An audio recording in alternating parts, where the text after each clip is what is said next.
Welcome back. Now, Canal Walk owner Hyprop Investments has made a formal cash and share offer for Mass Real Estate. The deal, if accepted by Mass shareholders, would see Hyprop taking a 50% plus one stake in the group. Romanian-based Prime Kapital says the deal raises significant governance and regulatory red flags, urging Mass shareholders to reject Hyprop's offer.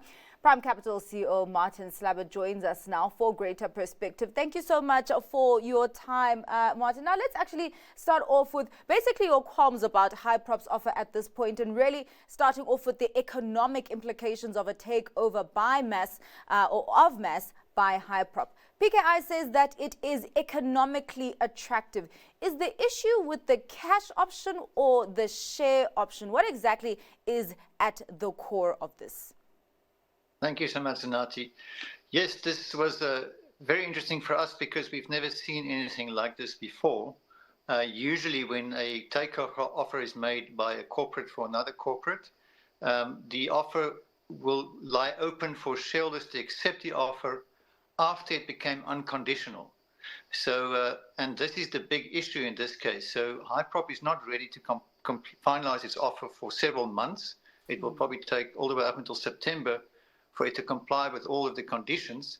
So what is gone and done is it said to shareholders, you know what, why don't you grant us an option to acquire your shares? You have to tell us by Friday this week if you'll accept the option or not, if you'll give us the option, and we can then decide if we want to exercise that option over the next 3 months, or even later if we choose to move the date to, if we move to a later date. This is unusual, and it's also in contravention of the JSE's listing requirement. An offer needs to remain open for shareholders to accept after it became unconditional, which is not the case here. So that's the main issue with this, is that it's really an option that disguises an offer. It is not really an offer for shareholders to sell their shares, and we're very curious as to why that should be the case. Yeah.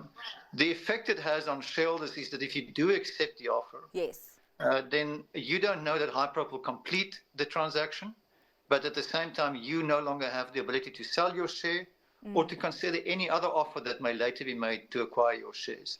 And then I think it's important that shareholders look at the value that's being offered to them. Hyprop purports to make a cash and share offer, but in reality, the cash portion is smoke and mirrors, because there's only 5% of Mass's high market capitalization is covered by the cash portion of the offer, which means that if all shareholders accept, you'll only receive 24 Rand per share for 5% of the shares that you're selling to Hyprop if they decide to buy the shares.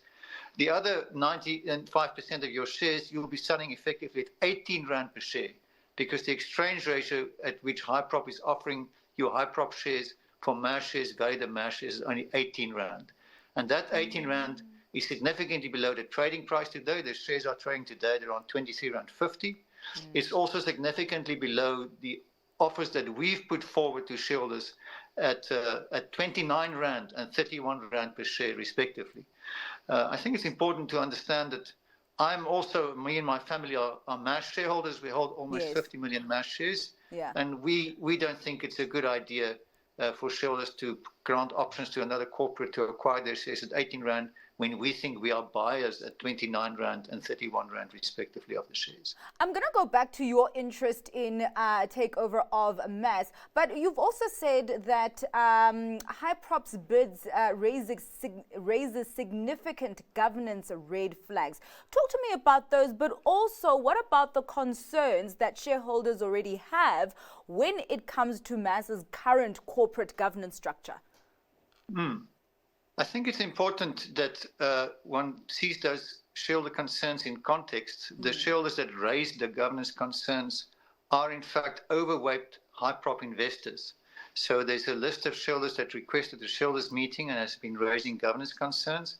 And we've analyzed the shareholding of those shareholders, and it's very clear to us that those shareholders, including another large South African institution that combined hold about 30% of Mass, all of those shareholders have larger investments in Hyprop than what they have in Mass. So for those shareholders, it makes sense for a transaction to take place whereby Hyprop is favored over Mass. But for the other shareholders in Mass, it doesn't make any economic sense. In fact, the other shareholders, the independent shareholders that are not shareholders in Hyprop and us, we are required effectively to subsidize the transaction on behalf of the institutions that are also claiming that they're unhappy with governance in MAS.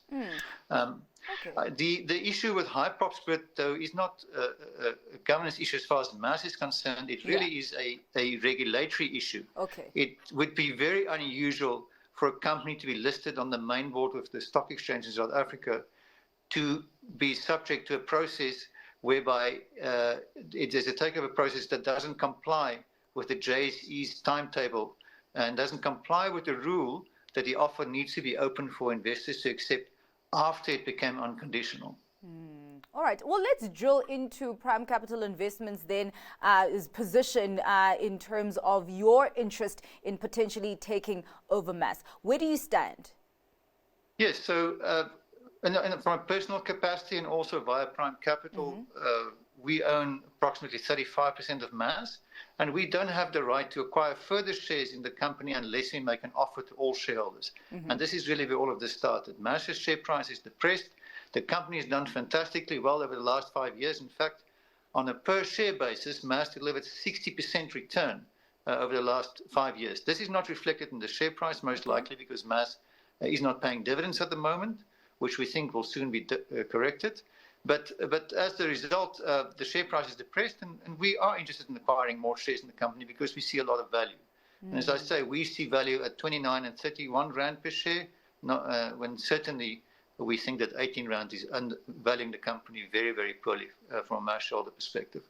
So that in short is where our interest lies. We're not interested to control MAS in order to squeeze minority shareholders. In fact, we have offered to shareholders that we will stop purchasing shares if we get to a control position. And that so what we want to make sure, given the fact that we also have direct shareholding in MAS, as I said, my family and I own almost 50 million shares in MAS, we want to make sure that shareholders receive value for their shares in MAS. We're long-term shareholders, so it doesn't bother us that the share price is low in the short term, but we do want to see that the share price in the long term reflects the underlying value of the company. Okay, I hear you on that, in that you first want to, you'd like to see value being unlocked. Now, in terms of the gaps that you see in the value being locked in MAS, how is your approach then looking, considering also that your proposal for accelerated asset sales was rejected?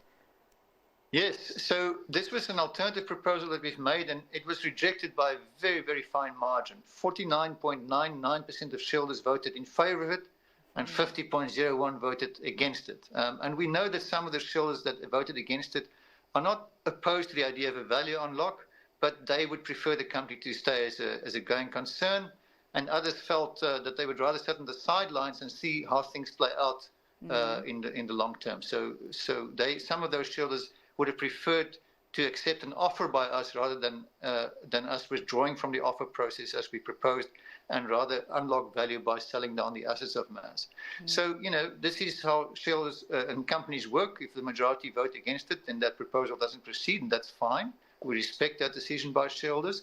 How we unlock value going forward is we think we put MAS in a position where it starts paying dividends again, and where shareholders, because we think that is one of the main concerns that shareholders have with the company at the moment, and possibly responsible for the low share price. Just lastly, as we wrap up the conversation, Martin, as MAS's largest shareholder, how open are you to a takeover bid by any company, any other company that is outside of Hyprop?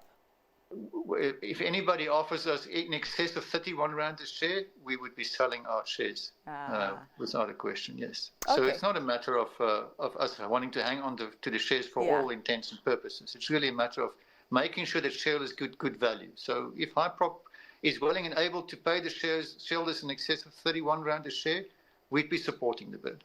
All right. Well, thank you so much for your time and giving us insights on that very, very topical discussion. Really appreciate your time, Martin. That was Martin Slabbert, CEO of Prime Kapital Investments.